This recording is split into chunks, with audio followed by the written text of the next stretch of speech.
என்னோடய பேர் தனம். எனக்கு திருமணமாகி 3 வருஷம் ஆகுது. இது வரைக்கும் எங்கள் வீட்டில் ஒரு புழு பூச்சி கூட விளையாடுறதுக்கு ஆள் இல்லை. எங்களுக்கு 3 வருஷமாக குழந்தை இல்லாததை நினச்சி நாங்கள் ஏங்காத நாளே இல்லை. இறுதியாக ஒரு டாக்டர்கிட்ட செக்கப்புக்கு போனோம். அங்கே எங்களை செக் பண்ண டாக்டர்ஸ் எங்களுக்கு ஐவிஎஃப் சிகிச்சை தான் சரியாக இருக்குன்னு சொல்லி ரிப்போர்ட்டை கொடுத்துட்டு, நீங்கள் ஐவிஎஃப் சிகிச்சை எடுத்துக்கிறீங்களான்னு சொல்லி கேட்டார். நாங்கள் யோசிச்சுட்டு சொல்கிறோன்னு சொல்லி ஹாஸ்பிட்டலை விட்டு வெளியில் வந்துட்டோம்.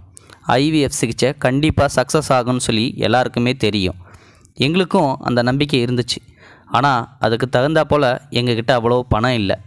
பணம் நிறையா செலவாகும், பல லட்சங்கள் ஆகும். அப்படின்றதால என் கணவரோ சொற்ப வருமானத்தில் குடும்பம் நடத்திட்டு இருக்கிறதால இதுக்கு தயங்கினார். அவர் ஒரு முடிவெடுத்தார். இறுதியாக நான் வெளிநாடு போகிறேன், போயிட்டு அங்கே நிறைய சம்பாதிச்சுட்டு வரேன், வந்ததுக்கப்புறம் கண்டிப்பாக நம்ம ஐவிஎஃப் சிகிச்சை எடுத்துக்கலாம், ஒரு குழந்தைய பெற்றுக்கலாம் அப்படின்னு சொன்னார். நானும் சொன்னேன், வேண்டாம், நம்ம இங்கேயே இருப்போம், அதெல்லாம் எதுக்கு, உங்களை விட்டுட்டு என்னால் பிரிஞ்சு இருக்க முடியாது, தயவு செஞ்சு என்னை விட்டு போகாதீங்கன்னு சொல்லி சொன்னேன். ஆனால் அதுக்கு இல்லைம்மா, நம்ம இப்போது ஒரு 2-3 வருஷம் பிரிஞ்சு இருக்கிறத பார்த்தோம் அப்படின்னா காலம் ஃபுல்லாக நம்ம குழந்தை இல்லையேன்னு சொல்லிட்டு வருத்தப்படுவோம். நான் சொல்கிறத நீ கேளு, ஒரு 2-3 வருஷம்தான், போயிட்டு எப்படியாவது சம்பாதிச்சுட்டு வந்துடுறேன், கண்டிப்பாக என்னை நம்பு அப்படின்னு சொல்லி சொன்னார். அவரோட வார்த்தை என்றைக்குமே பொய்யானதில்லை, சொன்னால் சொன்ன மாதிரி இருப்பார். அதனால் அவர் எடுக்கிற முடிவு எப்பயுமே சரியாக இருக்குன்னு சொல்லி வெளிநாடு போகிறதுக்கு ஒத்துக்கிட்டேன். ஒரு 2-3 மாதம் கழித்து என் வீட்டுக்காரர் வெளிநாடு போயிட்டார். அதுக்கப்புறம் நான் தனியாக தான் வீட்டில் இருந்தேன். திடீர்னு ஒரு நாள் எங்கள் அக்கா எனக்கு ஃபோன் பண்ணுச்சு. எப்படி இருக்குதானோ அப்படின்னு சொல்லி என்னை விசாரிச்சிச்சு. நானும் எங்கள் அக்காவை எப்பயும் போல் விசாரித்தேன்.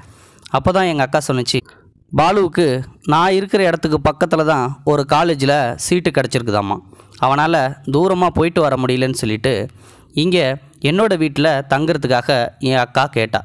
நானும் என் வீட்டுக்காரர்கிட்ட கேட்டுட்டு சொல்கிறேன்னு சொல்லி ஃபோனை வச்சுட்டேன்.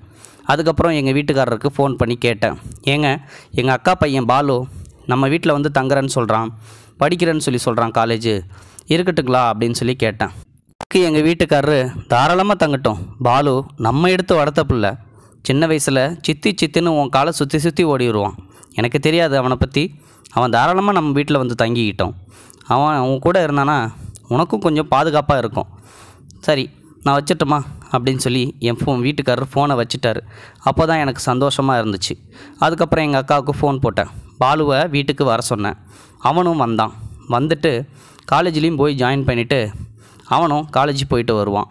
கூட மாட எனக்கு அப்பப்போ ஹெல்ப் பண்ணுவான், துணி துவைக்கிறது, பாத்திரம் கழுவுறது, சில நேரங்களில் சமையலில் கூட காய்கறி நறுக்கி கொடுப்பான். இப்படி என்னோடய ஒத்தாசைக்கு அவனுமே கூட ஹெல்ப் பண்ணிகிட்டு இருப்பான். இரவு எல்லா வேலையும் முடித்ததுக்கப்புறம் எனக்கு உடம்பு அசதியாக இருக்கும். தூங்க போகிற நேரத்தில் அவன் தான் எனக்கே பால் சூடு பண்ணி கொண்டு வந்து கொடுப்பான். அப்போ நான் அதை சாப்பிட்டுட்டு அவங்கவுங்க ரூமுக்கு போய் படுத்துருவோம். இப்படியே எங்கள் வாழ்க்கை போய்கிட்டே இருந்துச்சு. ஒரு 6 மாதம் கழித்து எனக்கு திடீர்னு ஒரு நாள் வயிற்றில் வலிக்க ஆரம்பிச்சுது. என்னடா வலிக்குதே அப்படின்னு சொல்லிட்டு பக்கத்தில் பார்த்தா யாருமே இல்லை. பாலுவும் காலேஜுக்கு போயிருந்தான். சரி என்ன பண்ணுறது, நம்மளே எப்படியாவது போயிடலான்னு சொல்லி முயற்சி பண்ணி ஒரு ஆட்டோவை பிடிச்சி நேராக ஹாஸ்பிட்டலுக்கு போனேன். அங்கே டாக்டர்ஸ் என்னை செக் பண்ணாங்க. எனக்கும் பயமாக இருந்துச்சு, என்ன சொல்ல போகிறாங்களோ எது சொல்ல போகிறாங்களோன்னு சொல்லிட்டு. ஆனால் அவரோ சிரிச்சுக்கிட்டே வந்தார். டாக்டர், என்ன டாக்டர் என்னாச்சு எனக்கு அப்படின்னு சொல்லி கேட்டேன். பயப்படாதீங்க, சந்தோஷமான விஷயந்தான், நீங்கள் கர்ப்பமாக இருக்கீங்க அப்படின்னு சொல்லி சொன்னார். எனக்கு தூக்கி வாரி போட்டுருச்சு. என்னடா அது, நம்ம வீட்டுக்காரரோ வெளிநாடு போயிட்டார், அவர் போனதுக்கப்புறம் பாலு மட்டும்தான் நம்ம வீட்டில் இருக்கான், ஆனால் திடீர்னு இவரோ கர்ப்பமாக இருக்குன்னு சொல்லி சொல்கிறாரு. அந்த ரிப்போர்ட்டை மட்டும் வாங்கிட்டு எனக்கு ஷாக்காக இருந்ததை பார்த்து அந்த டாக்டர், என்னாச்சுமா, ஏன் ஷாக்காக வர மாதிரி பார்க்குற அப்படின்னு சொல்லி கேட்டார். ஒன்றும் இல்லை டாக்டர்னு சொல்லிட்டு மழுப்பிக்கிட்டே வெளியில் வந்துட்டேன்.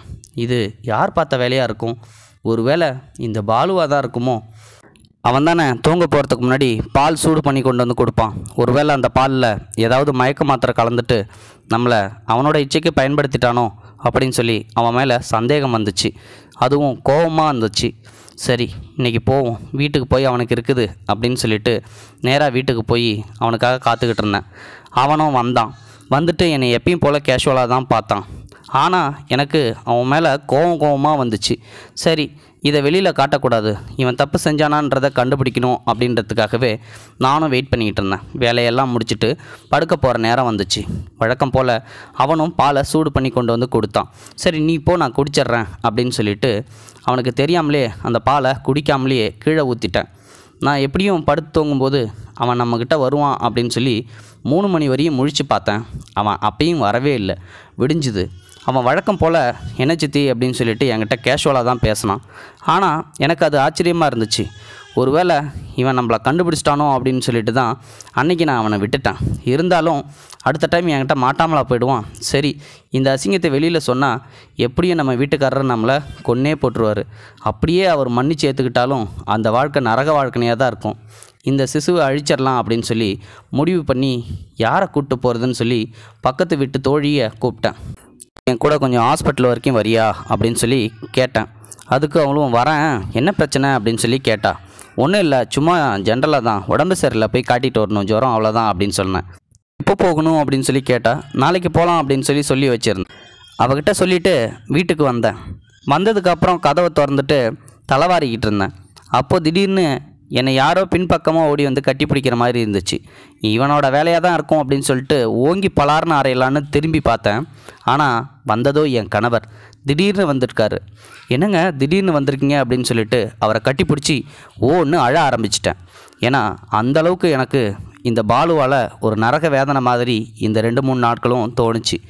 அவர் உடனே என்ன, ஏய் அழாத, எதுக்குமா அழுவுற, நான் தான் வந்துட்டேன்ல, எனக்கு லீவு கொடுத்துருக்காங்க ஆஃபீஸில் 10 நாள் லீவு, அதான் சரி இங்கே வந்துட்டு போகலாம் அப்படின்னு சொல்லிட்டு வந்தேன்.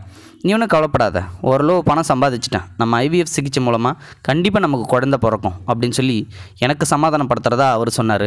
ஆனால் என் வயிற்றில் ஒரு குழந்தை வந்துகிட்டு இருக்கு அப்படின்னு அவருக்கு தெரியாது இல்லையா. அவருக்கு துரோகம் பண்ணதை நினச்சி எனக்கு ரொம்ப அழுகையாக வந்துச்சு. ஆனால் நான் துரோகம் பண்ணலையே, இன்னொருத்தன் தானே பண்ணான், என்ன பண்ணுறது அப்படின்னு சொல்லி யோசிச்சுக்கிட்டே இருந்தேன். சரி, மறுநாள் விடிஞ்சுது. என் தோழியும் கூப்பிட்டா. இன்றைக்கி வேண்டாம், எனக்கு உடம்பு சரியாக இருக்குது, போக வேணான்னு சொல்லி அவளை எப்படியோ சமாளிச்சிட்டேன். ஆனாலும் என் வீட்டுக்காரர் இருக்கும்போது ஹாஸ்பிட்டலுக்கு போனால், அதுவும் தனியாக போனால் நல்லாவா இருக்கும், கண்டிப்பாக எங்கே எதுன்னு சொல்லி என்னை கேட்பார். அவருக்கு நான் என்ன பதில் சொல்கிறது? அதனால் திருன்னு முழிச்சிக்கிட்டே அந்த ரிப்போர்ட்டை வச்சு அழுதுகிட்டே இருந்தேன். என் அக்கா பையன் பாலு உள்ளே நுழைஞ்சான். சித்தி, என்ன சித்தி, என்னது இது ரிப்போர்ட்டு, ஏன் அழுதுகிட்டே இருக்கீங்க, ஏன் சித்தி என் கூட சரியாக பேசக்கூட மாட்டேன்றீங்க, எப்போ பார்த்தாலும் என்னை அவாய்ட் பண்ணிகிட்டே இருக்கீங்க, நான் ஏதாவது தப்பு பண்ணிட்டேனா சித்தி அப்படின்னு சொல்லி கேட்டான். எனக்கு வந்துச்சு கோவம். ஆமாண்டா, எல்லாத்துக்கும் காரணமே நீதாண்டா அப்படின்னு சொல்லி அந்த ரிப்போர்ட்டை தூக்கி அவன் மூஞ்சிலே வீசினேன். அதை எடுத்து பார்த்துட்டு, என்ன சித்தி இதில் ப்ரெக்னென்ட்னு போட்டிருக்கு, அப்போ நீங்கள் ப்ரெக்னெண்ட்டாக இருக்கீங்களா அப்படின்னு சொல்லி கேட்டான். ஆமாண்டா, இதுக்கு காரணமே நீ தானே, நைட்டு தூங்கும்போது எனக்கு பாலில் ஏதோ மயக்க மருந்தை கலந்து கொடுத்துட்டு நீ பண்ண வேலை தானே இது, எனக்கு தெரியுண்டா அப்படின்னு சொல்லி ஒன்று அழ ஆரம்பிச்சிட்டா. சத்தத்தை கேட்டு என் கணவர் ஓடி வந்தார்.